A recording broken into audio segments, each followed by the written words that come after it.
Se você precisa acelerar o seu aprendizado em inglês ou no idioma que você está aprendendo, eu recomendo essas 10 técnicas que eu trouxe para vocês no vídeo de hoje. Mas antes, deixa eu me apresentar para vocês. Meu nome é Paula Gleice, eu sou professora de inglês e francês e neste canal eu trago conteúdo sobre esses dois idiomas, além de curiosidades, técnicas de estudo e metodologia para que você consiga finalmente aprender outro idioma. Agora, vamos para o vídeo.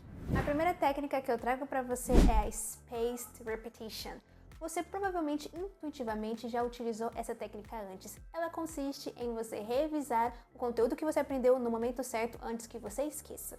A Spaced Repetition é chamada em português de repetição espaçada e já fiz um vídeo inteiro neste canal falando sobre isso, o link está nos cards. Agora, outra técnica que eu gosto bastante e eu utilizo muito se chama shadowing. Essa técnica, para mim, ela é maravilhosa para você treinar tanto pronúncia quanto fluência e também treinar um pouco até o sotaque. Ela consiste basicamente em você ouvir o nativo falando e repetir automaticamente. Repetir na mesma fluência, na mesma melodia, no mesmo ritmo daquela fala. É como se você estivesse brincando de mímica e você tem que repetir exatamente o que a pessoa falou.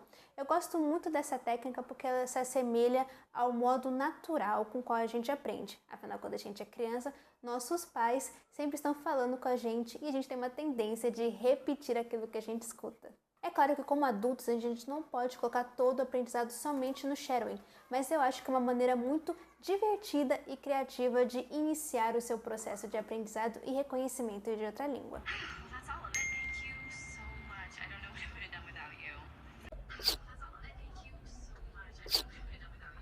Thank you so much. I don't know what I would have done without you. Thank you so much. I don't know what to have done without you. O próximo método que eu trago para vocês é o Language Immersion. Esse método é amplamente difundido porque é imersão da língua. E ele está muito conectado com o shadowing que a gente acabou de ver. Ele consiste em basicamente você envolver-se totalmente na língua. Seja criando um ambiente imersivo em casa, viajando, conhecendo profundamente a cultura do idioma que você está aprendendo. Esse método ele parece bem fácil de ser seguido, mas preste atenção que às vezes você acredita que você está fazendo uma imersão na língua, quando na verdade você não está. Por exemplo, você gosta muito de música em inglês e você passa o dia inteiro escutando músicas em inglês. Você está trabalhando e está escutando músicas em inglês. Você não está necessariamente no ambiente imersivo do inglês. Por dois motivos. Isso é um aprendizado passivo, você está somente escutando a música e provavelmente, nessa altura do campeonato, você nem está prestando atenção na letra da música que você está escutando e sim na tarefa que você está realizando enquanto você escuta a música. Quando a gente fala no ambiente imersivo de inglês, às vezes pode ser bem desafiador fazer isso fora do seu país. Afinal, em outro país, você já tem certos desafios que são obrigatórios para quem está aprendendo. E olha, eu tenho vários alunos que mesmo estando em outro país, pecam na imersão. Como? Tendo muitos amigos brasileiros e falando com eles o dia inteiro, morando com a família brasileira e falando o dia inteiro em português. Como ter um ambiente imersivo da maneira correta? Uma coisa que eu gosto bastante é colocar o meu celular, o meu computador em inglês ou em francês, porque realmente é um desafio. Afinal, às vezes eu preciso me comunicar rapidamente ou entender rapidamente alguma mensagem que o aparelho colocou ou em alguma configuração, então eu tenho que prestar atenção no que eu estou fazendo. Um jeito de você tentar fazer um ambiente imersivo de uma maneira divertida também é resumir aquele filme que você assistiu em inglês.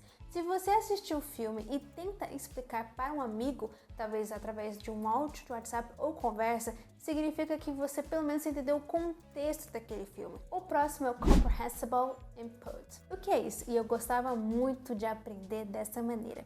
É quando você se expõe de maneira pequena a níveis mais avançados do que aquilo que você está aprendendo. Sabe o que eu falei do filme? Ele pode também entrar no Comprehensible Input. Lembrando que essas técnicas, elas se intercalam entre si. Você pode usar várias ao mesmo tempo, vendo memes na internet, por exemplo. Porque você, além do contexto linguístico mesmo de entender o que está escrito, você precisa do contexto social para entender o meme. Então, quando você se arrisca a entender um meme, comentários de internet, você está fazendo um Comprehensible Input. Falando nisso, a gente tem o Output Practice. O que é isso? É praticar a produção ativa do idioma. Conta pra mim do seu livro favorito, ou por que você gosta daquele cantor, ou uma fofoca que está acontecendo nesse momento em inglês. Um outro muito legal, principalmente para quem está começando a aprender outra língua, é os Translation Exercises, que são as traduções. Lembre-se, muitas pessoas falam que você não deve traduzir outro idioma, que você deve evitar traduções, mas quando a gente fala isso, não é você evitar saber o significado da palavra. Até porque, principalmente quando a gente aprende como adulto, é impossível você não tentar trazer para o seu idioma e não querer saber o significado daquela palavra. Então, traduções são muito benéficas na língua, até para evitar erros de comunicação. O que a gente fala sobre evitar nas traduções é evitar traduções muito literais ou trazer muito para o seu idioma que não te faça entender como funciona o mecanismo daquele outro idioma. Por exemplo, a palavra nail em inglês significa unha. Uma coisa muito simples, mas ela também tem outros significados. Quando você arrasa alguma coisa, por exemplo, eles falam you nail. Mas em geral, sim, traduzir o que você está aprendendo é muito bom e amplia o seu vocabulário, que é muito importante para você começar a se comunicar. Outro método para vocês aplicarem é listening and reading, que é basicamente escutar e ler.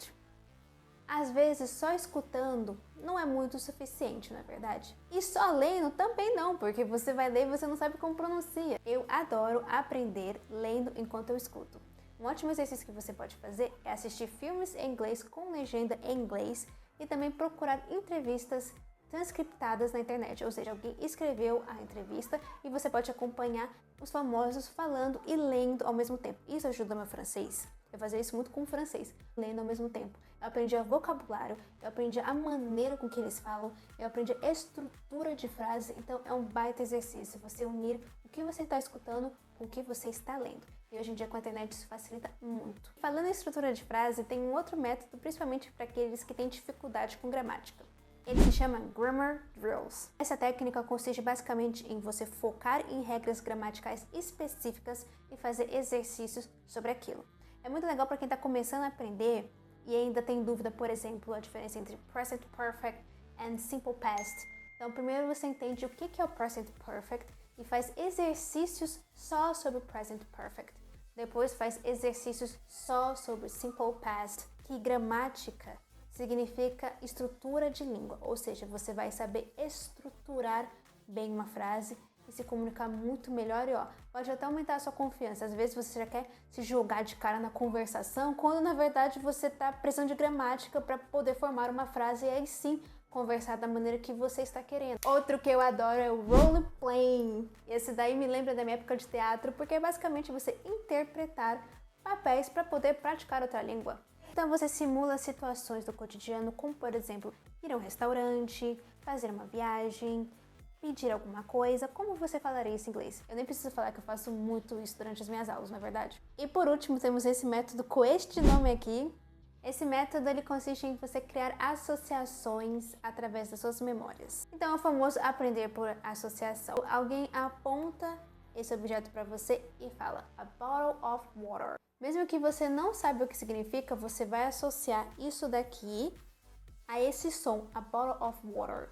Então você faz essa associação. É um jeito muito legal de aprender, mas ele pode às vezes levar a erro, porque eu estou apontando para a garrafa d'água e falando garrafa d'água, mas ele poderia estar falando I want it please, I want it please, tipo, eu quero isso, por favor.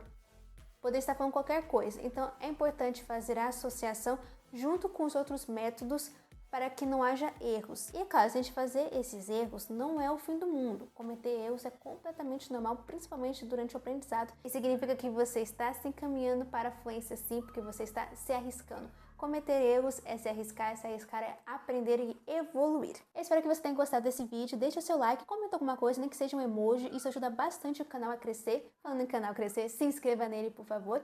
E todas as minhas opções de contato estão aqui na descrição, assim como o link para a comunidade para você aprender mais inglês ou francês e técnicas de idioma. Então até o próximo vídeo and thank you so much!